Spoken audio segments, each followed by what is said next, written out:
विश्व को मानवता का संदेश देने वाले महामानव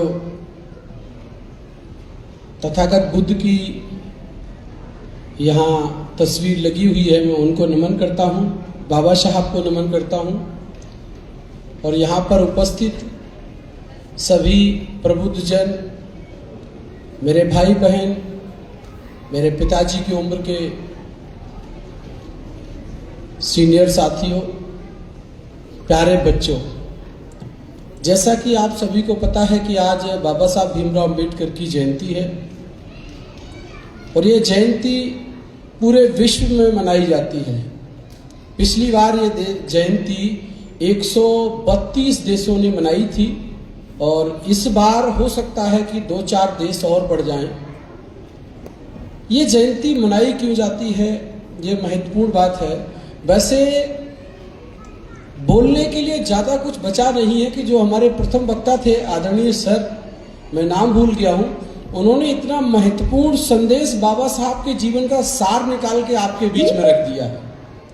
तो बताने के लिए तो बहुत कुछ है, लेकिन सार के रूप में जो उन्होंने बात कही है वो बहुत महत्वपूर्ण है।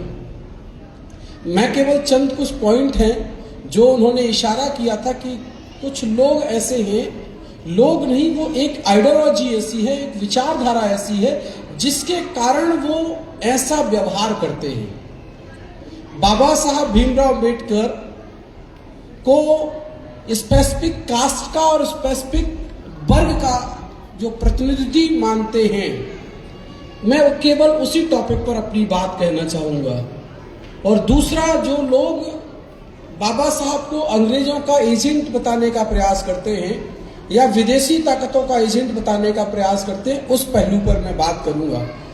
भारत के अंदर बाबा साहब से बड़ा देशभक्त ना कोई अभी तक था, आगे होगा या नहीं इसकी मैं घोषणा कर नहीं सकता हूं, लेकिन उनके जैसा देशभक्त कोई नहीं था। इसका हम प्रमाण दे सकते हैं। बाबा साहब भीमराव अम्बेडकर जब इस व्यवस्था से परेशान हुए तो उन्हें धर्म परिवर्तन करने की जब सोची, दुनिया का ऐसा कोई धर्म नहीं था जिस धर्म के मानने वाले उनके पास नहीं गए। उन्होंने बुद्धिज्म को ऐसे ही स्वीकार नहीं किया। बुद्धिज्म को स्वीकार करने के पीछे बहुत बड़ी वजह थी कि 12 करोड़ लोग इस देश के अंदर, शेड्यूल कास्ट शेड्यूल ट्राइब के अंदर जिनकी संख्या थी,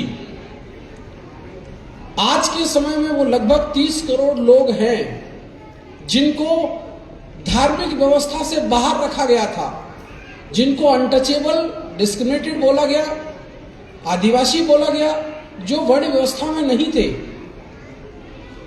अगर बाबा साहब भीमराव अम्बेडकर कोई भी ऐसा रिलीजन स्वीकार कर लेते जो रिलीजन इंडिया के बाहर का था, चाहे वो किसी भी रिलीजन की हम बात करें, तो इस देश के अंदर गृह युद्ध हो सकता था। ऐसी स्थिति पैदा हो सकती थी कि देश का बंटवारा हो जाता। बाबा साहब बहुत दूरदर्शी थे। उन्होंने जो बुद्धिज्म को स्वीकार किया, पहली बात तो यह थी कि बुद्धिज्म सत्य पर आधारित है। मेरी बड़ी बहन ने यहां पर आकर त्रिशरण और पंचशील कहा। मैं पिछली बार भी आया था, आदरणीय बहन गौतम दीदी ने और हमारे आदरणीय प्रकाश सर ने उसकी व्याख्या की हिंदी में। उन्होंने एक शब्द इस्तेमाल किया था, बुद्ध वंदना।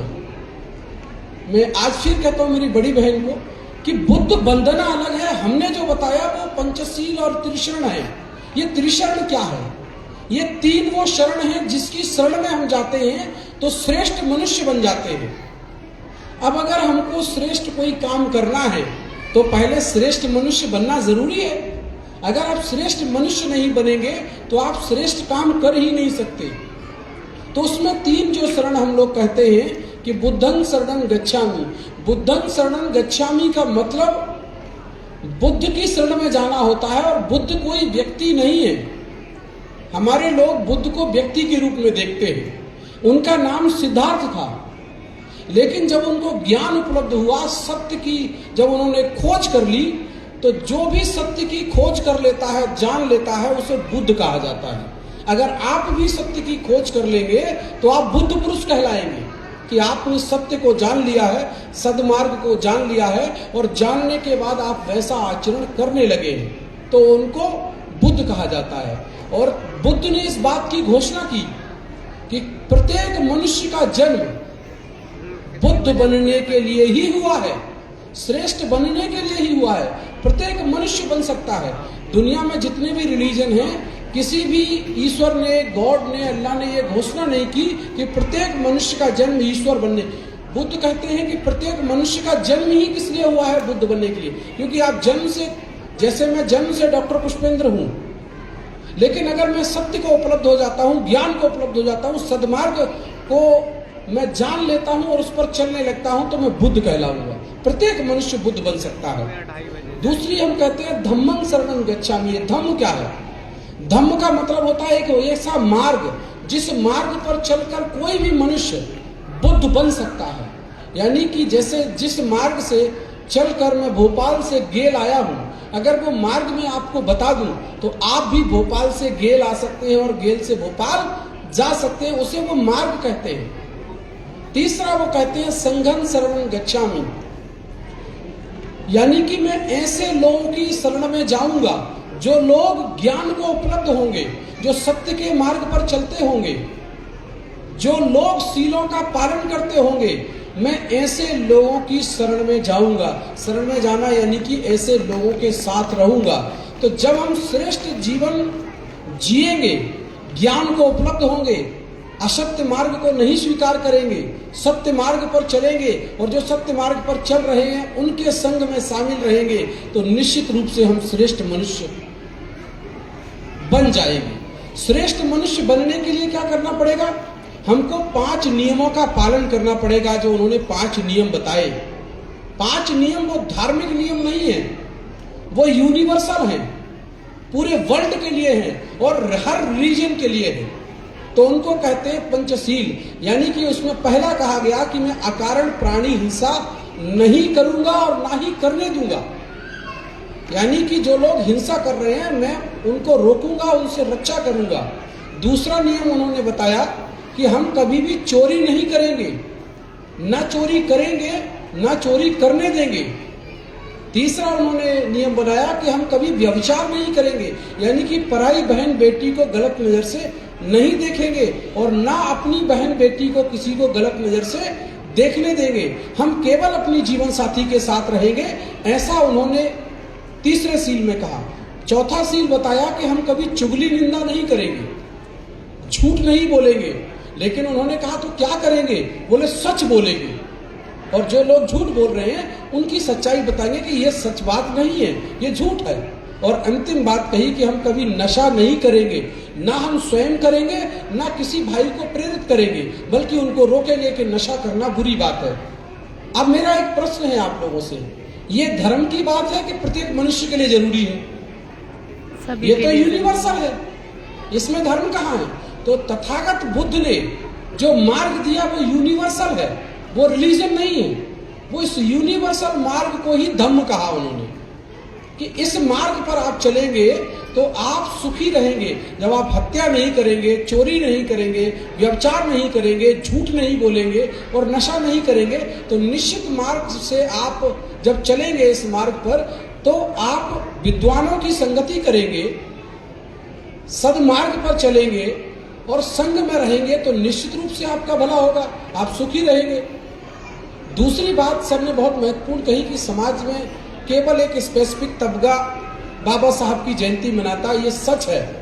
लेकिन मैं इस गेल परिवार का बहुत बहुत साधुवाद करता हूँ, बहुत बहुत धन्यवाद करता हूँ कि इस प्रथा को गेल परिवार ने तोड़ा है। यहाँ पर सभी लोग शामिल होते हैं, इस प्रथा को गेल परिवार ने तोड़ा है कि बाबा साहब को यूनिवर्सल पूरी दुनिया के महानायक हैं, ये गेल परिवार ने साबित किया है कि यहाँ पर प्रत्येक वर्ग के व्यक्ति यहाँ शामिल होते हैं। इस बार 14 अप्रैल की जयंती पर मेरा आना यहाँ संभव नहीं हो पा रहा था, लेकिन चूंकि सूरज सर, अशोक सर और हमारे मनमोहन सर से इतना जुड़ाव है, मेरा कार्यक्रम रीवा में लगा हुआ था आज का। सर ने बोला कि सर हमारी इच्छा है कि आप आएं और गेल परिवार आपको पसंद करता है, आपकी इच्छा है कि आप यहाँ पर आएं, तो मैं वो कार्यक्रम कैंसिल किया और फिर यहाँ आया। ये कारण है आपकी जो यूनिटी है यहाँ, जो मेंटेन करती है इक्वलिटी को, यानी गेल परिवार इस बात को मेंटेन करता है कि जितने भी महामानव हैं, जिन्होंने मानवता के उद्धार के लिए काम किया है, वो सब इक्वल हैं, उनमें कोई डिस्क्रिमिनेशन नहीं होना चाहिए। इसके लिए मैं गेल परिवार का बहुत बहुत साधुवाद करता हूं और आप लोगों से उम्मीद करता हूं एक बार जोरदार तालियां बजाएं इसके लिए। यह संदेश पूरे देश में जाना चाहिए कि महापुरुष किसी जाति विशेष के नहीं होते हैं, वो मानवता को उत्थान उच्च स्तर तक ले जाने के लिए जन्म लेते हैं। बाबा साहब भीमराव अम्बेडकर के बारे में अगर हम बात करें तो पहली बार बाबा साहब भीमराव अम्बेडकर को जब मौका मिला, एक व्यवस्था के द्वारा समाज संचालित होता है। आज समाज संविधान से चल रहा है। संविधान से पहले जिस ग्रंथ का उन्होंने नाम लिया कि मनुस्मृति से समाज चलता था, चाहकर भी वो लोग जो इक्वलिटी में बिलीव करते थे वो उसका पालन नहीं कर पा रहे थे, क्योंकि परंपराएं ऐसी थी, हमारी धार्मिक मान्यताएं ऐसी थी। इसीलिए बाबा साहब उन धार्मिक मान्यताओं के खिलाफ थे कि यह धर्म नहीं हो सकता, जो इंसान को इंसान ना समझे यह धर्म नहीं, एक षड्यंत्र है। और वो षड्यंत्र की पुस्तक को उन्होंने 1927 में जलाया था कि नहीं, ये धर्म नहीं हो सकता। धर्म तो वो होता है जो मनुष्य को मनुष्य से जोड़ता है, जो मनुष्य को मनुष्य के अंदर मॉरलिटी पैदा करने के लिए काम करता है। तो इसीलिए उन्होंने कहा कि मैं एक ऐसा मार्ग देकर जाऊंगा जिससे प्रत्येक मनुष्य समान होगा। दूसरा, बाबा साहब जब लॉर्ड लिथिंगो की कमेटी विशेष के लीडर नहीं थे, ये मैं आपके बीच में रखना चाहूंगा। जब वो लेबर मिनिस्टर बने तो भारत के अंदर चाहे गरीब किसी भी वर्ग का हो, क्षत्रिय हो, वैश्य हो, शूद्र हो या ब्राह्मण हो, जो गरीब थे उनके लिए वर्क के घंटे निर्धारित नहीं थे। जब वो मिनिस्टर बने तो उन्होंने पहली बार ये कानून बनवाया, क्योंकि खुद मिनिस्टर थे तो कानून बनवाया और उसे पास कराया कि कोई भी मजदूर किसी भी वर्ग का क्यों ना हो, वो 8 घंटे से ज्यादा काम नहीं करेगा। उन्होंने कहीं ऐसा नहीं लिखा कि केवल शेड्यूल कास्ट, शेड्यूल ट्राइब या बैकवर्ड के लोग 8 घंटे से ज्यादा काम नहीं करेंगे। उन्होंने कहा कि कोई भी मजदूर हो, किसी भी वर्ग का हो, किसी भी रिलीजन का हो, वो 8 घंटे से ज्यादा काम नहीं करेगा। कि ये उन्होंने जो नियम बनाया वो सब वंचित लोगों के लिए बनाया, चाहे वो किसी भी वर्ग के हो। दूसरा, जो मातृत्व अवकाश है, मैं खास तौर में मेरी बहनों से कहना चाहता हूं, मेरी जो बहनें यहां आई हुई हैं, बाबा साहब के जीवन का महिलाओं के ऊपर जितना उपकार है, उतना उपकार पूरे दुनिया में किसी भी रिलीजन ने नहीं किया जितना बाबा साहब ने महिलाओं के ऊपर उपकार किया।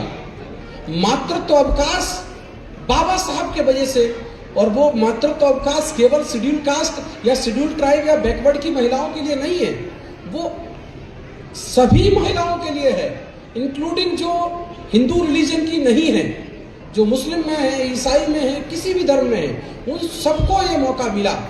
और तीसरा, जब वो लेबर मिनिस्टर थे तभी उन्होंने एक कानून बनवाया जो ESI जिसे आप कहते हैं, वो बाबा साहब की देन है। और वो चाहे आज आप देखिए, हो सकता है गेल परिवार में भी, हमारे में जो आउटसोर्स से लोग यहाँ पर जॉब करते हैं, हालांकि भारत सरकार ने सर्कुलर मेरे को सर ने भेजा, मैंने उसको देखा, भारत सरकार ने ये नियम बनाया है कि जो भी 45 डेज से ज़्यादा की वर्किंग, जहाँ पर मतलब 15 से ज़्यादा लोग काम करते हैं, वहाँ पर सर्कुलर में रिजर्वेशन का प्रावधान होना चाहिए।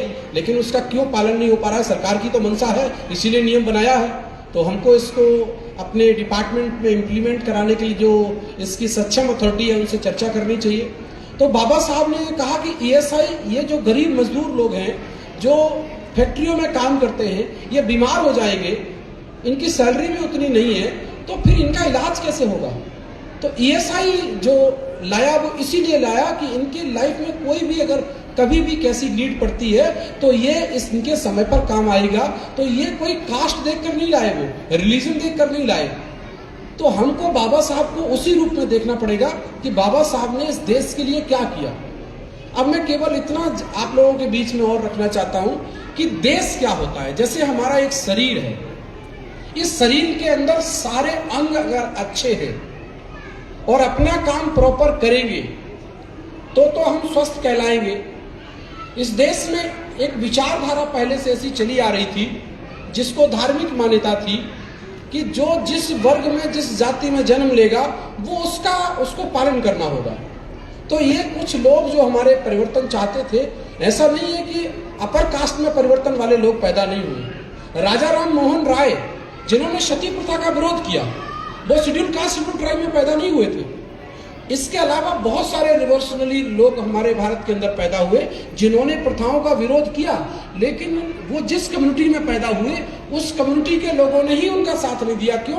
क्योंकि धार्मिक मान्यताएं इतनी मजबूत थी, उन्हें लगता था कि अगर हम इसका विरोध करेंगे तो अधर्म हो जाएगा। जब राष्ट्रमाता सावित्रीबाई फुले बच्चों को पढ़ाना शुरू की, महिलाओं को पढ़ाना शुरू की, तो ये मान्यता थी कि अगर महिला पढ़ेगी, और केवल एक ही रिलीजन की नहीं, इंक्लूडिंग इस्लाम में भी महिलाओं को पढ़ने का अधिकार नहीं था। जब माँ फातिमा शेख ने माँ सावित्रीबाई फुले का साथ दिया तो उनके खिलाफ इस्लाम ने फतवा जारी कर दिया। यानी उस समय की जो परिस्थितियां थी, जो कल्चर था समाज का, वो ऐसा था कि महिलाओं को इंडिपेंडेंट नहीं कहा जा सकता, नहीं रखा जा सकता। उन सबसे लड़ाई बाबा साहब ने लड़ी और लड़कर आज उनको इक्वल राइट्स दिए। तो बाबा साहब भीमराव अम्बेडकर को एक क्षेत्र में, एक जाति में हम बांध नहीं सकते। उन्होंने जो, जैसे सर ने पहले ही बता दिया कि आरबीआई की स्थापना हो, हीराकुंड परियोजना हो, ये बहुत सारी परियोजनाएं बाबा साहब ने इस भारत के लिए दी। और लास्ट में जब वो रिलीजन की बात आती है, बाबा साहब से जब पूछा गया कि आप किसके साथ खड़े हैं, ये बात अगर हमारे लोगों को समझ में आ जाए तो उनको बाबा साहब से पूछा गया कि अगर देश के हित में और आपके हित में टकराव होगा तो आप किसके साथ खड़े होंगे? तो बाबा साहब कहते हैं कि निश्चित रूप से मैं देश के साथ खड़ा रहूंगा। लेकिन जब उनसे पूछा गया कि जब आपके लोगों के हित में और देश के हित में टकराव होगा तब आप किसके साथ खड़े होंगे, तो वो कहते हैं, पहले तो चूंकि बाबा साहब ने कोई भी प्रश्न का जवाब डायरेक्ट नहीं दिया, उन्होंने प्रश्न में प्रश्न पैदा किया। वो कहते हैं कि आप देश किसे मानते हैं? देश तो लोगों से मिलकर बनता है, और आप कह रहे हैं कि आपके लोगों का अहित होगा तो आप देश के साथ खड़े होंगे कि लोगों के साथ? वो कहते हैं कि देश तो लोगों से मिलकर बनेगा। जब लोग सुरक्षित नहीं है, लोगों को अधिकार नहीं है, तो ऐसा देश किस काम का? और यही मतभेद थे उस समय के पॉलिटिशियंस के बीच और उस समय के जितने भी पॉलिटिकल बड़े बड़े लीडर थे, जो फिलोसफर थे, उनके बीच में और बाबा साहब के बीच में यही मतभेद था। वो कहते थे कि मैं देश की स्वतंत्रता चाहता हूं, लेकिन देश की स्वतंत्रता से पहले मैं देश के प्रत्येक नागरिक की स्वतंत्रता चाहता हूं। प्रत्येक नागरिक स्वतंत्र होगा तो देश स्वतंत्र कहलाएगा। अगर प्रत्येक नागरिक स्वतंत्र नहीं है तो देश की स्वतंत्रता का कोई औचित्य नहीं है। तो यानी कि वो प्रत्येक, चाहे वो स्त्री हो, चाहे वो पुरुष हो, चाहे वो ट्रांसजेंडर हो, बाबा साहब कहते हैं कि प्रत्येक मनुष्य स्वतंत्र होना चाहिए। और यही बात उन्होंने गोलमेज सम्मेलन में कही थी। जब अंग्रेजों के सामने उनको रिप्रेजेंट करना था इंडिया को, तो वो कहते हैं कि जब एक देश दूसरे देश के अधीन नहीं रहना चाहता है, प्रत्येक देश स्वतंत्रता चाहता है, तो आप क्या इस बात को स्वीकार करेंगे कि एक मनुष्य दूसरे मनुष्य के अधीन रहे, उसका गुलाम रहे? अंग्रेजों ने उनकी इस बात को माना कि आप बिल्कुल सही कह रहे हैं अंबेडकर, एक मनुष्य दूसरे मनुष्य के अधीन नहीं रहना चाहिए, गुलाम नहीं रहना चाहिए, प्रत्येक मनुष्य स्वतंत्र होना चाहिए। और यही बात हमारे लीडरों को यहाँ उचित नहीं लगती थी। वो कहते थे कि पहले आजादी मिल जाने दो, हम इक्वलिटी बाद में ले आएंगे। बाबा साहब इस बात को जानते थे कि अगर इक्वलिटी स्थापित नहीं की गई तो बाद में इक्वलिटी हमको मिलने वाली नहीं है। और हम देख रहे हैं आज आजादी के 70 साल बीत गए, जो सर ने पहले ही बता दिया कि आज बाबा साहब की बात को हम याद करें, उस बात को जो बाबा साहब ने जब 26 जनवरी 1950 को भारत का संविधान लागू हो रहा था, तब वो संविधान सभा में कह रहे थे कि मैंने बहुत मुश्किलों से इस देश के अंदर लोकतंत्र लाया है, राजतंत्र को खत्म किया है। और लोकतंत्र और राजतंत्र में क्या अंतर होता है, महिलाओं को क्या अधिकार थे, ये हमारा ही रिलीजन था जिसमें एक पुरुष को 12-12, 15-15, 18-18, 100-100 शादियां करने का अधिकार था। उसके बारे में डॉक्टर प्रीति जी आएंगी तो ये उनका टॉपिक है, उस टॉपिक पे बात करेगी।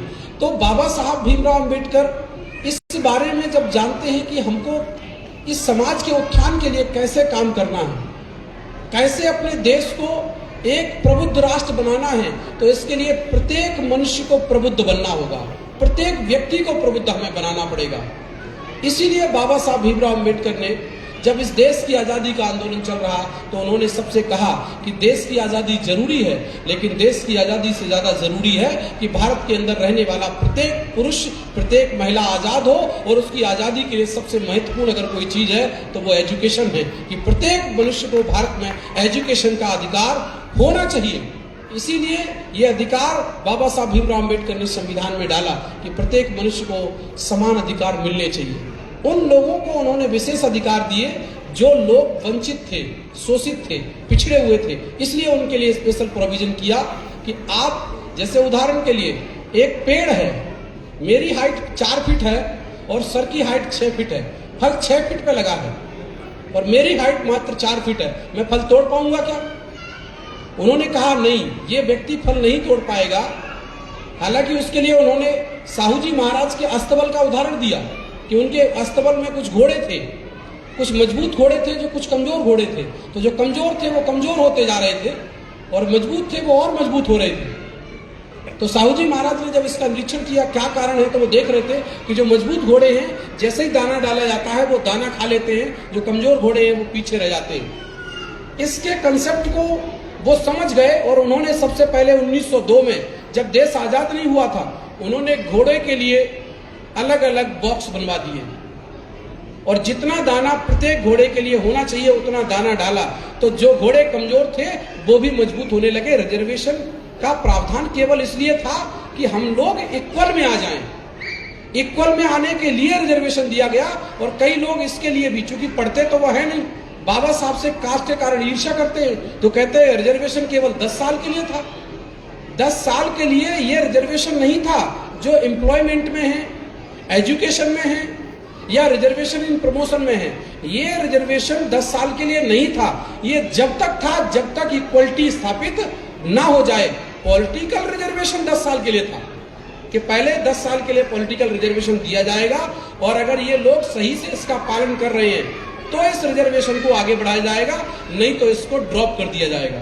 लेकिन इसी को आधार बनाकर हमारे जो लोग किसी भी वर्ग के हों, वो चूंकि संविधान को में बिलीव नहीं करते, पढ़ाई ज़्यादा करते नहीं है, मन में पहले से पूर्व की धारणाएं हैं, तो वो कहते हैं कि 10 साल के लिए आरक्षण था और ये कब तक चलेगा?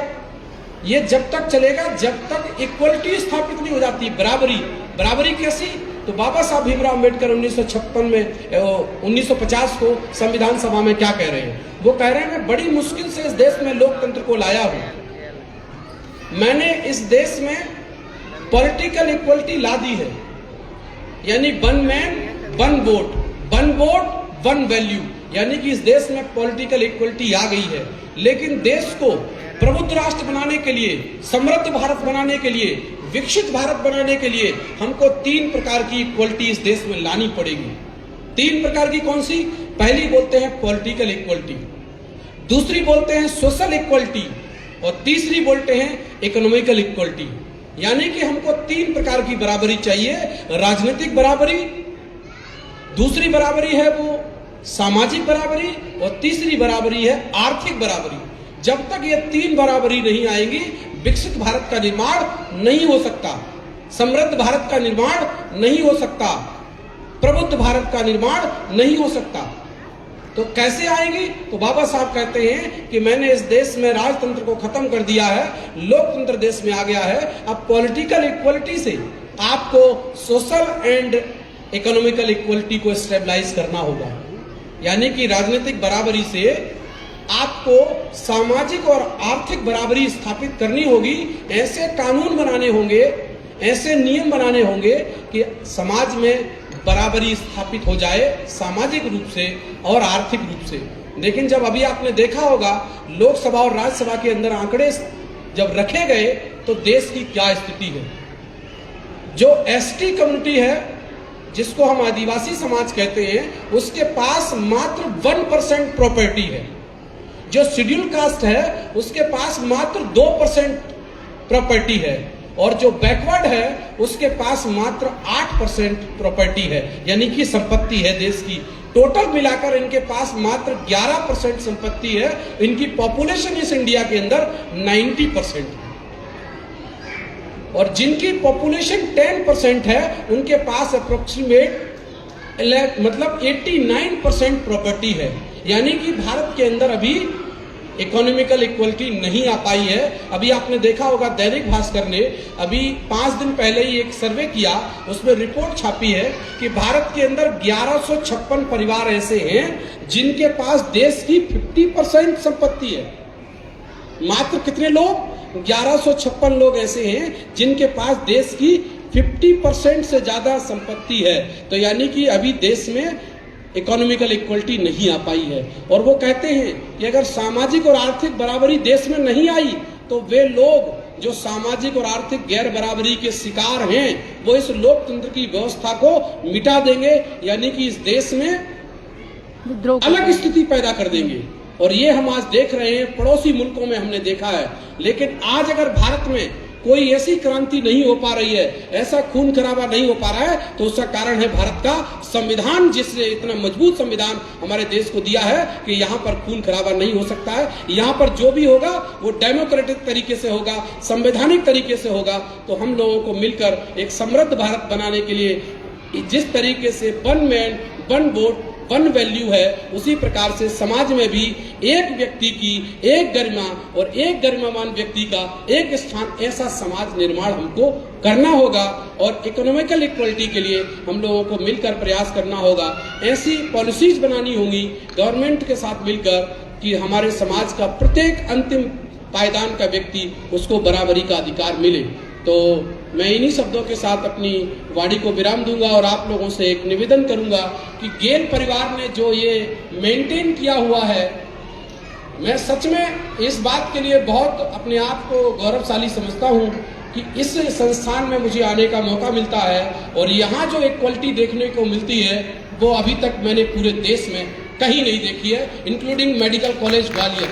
वहाँ भी 99% केवल शेड्यूल कास्ट और शेड्यूल ट्राइब के ही बच्चे आते हैं और फैकल्टी भी आती है। डीन सर को 1-2 प्रोफेसरों को मजबूरी में आना पड़ता है क्योंकि वो प्रोटोकॉल में शामिल होते हैं। लेकिन ये गेल परिवार पूरे परिवार के साथ बाबा साहब की जयंती को सेलिब्रेट करता है, चाहे वो एससी हो, एसटी हो, ओबीसी हो, माइनॉरिटी हो। इसके लिए आप बहुत बधाई के पात्र हैं। आप एक रोल मॉडल हैं। अगर इस मॉडल को आप लोग पूरे देश में ले जाएं तो निश्चित ही एक विकसित भारत, समृद्ध भारत, प्रबुद्ध भारत का निर्माण हो सकता है। मैं इन्हीं शब्दों के साथ अपनी वाणी को विराम देता हूँ, एक स्लोगन बोलते हुए कि रख हौसला वो मंजर भी आएगा और प्यासे के पास समंदर भी आएगा, बस थक कर मत बैठना ये मंजिल के मुसाफिरों, वो मंजिल भी मिलेगी, मिलने का मजा भी आएगा और हम लोग मिलकर एक समृद्ध भारत बनाएंगे, इसका हमें पूरा भरोसा है। सभी को जय भीम, जय भारत, जय संविधान।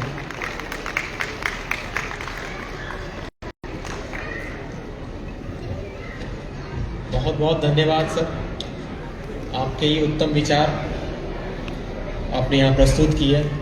सबसे पहले हम भारतीय हैं और भारतीय होने का हमको गर्व होना चाहिए।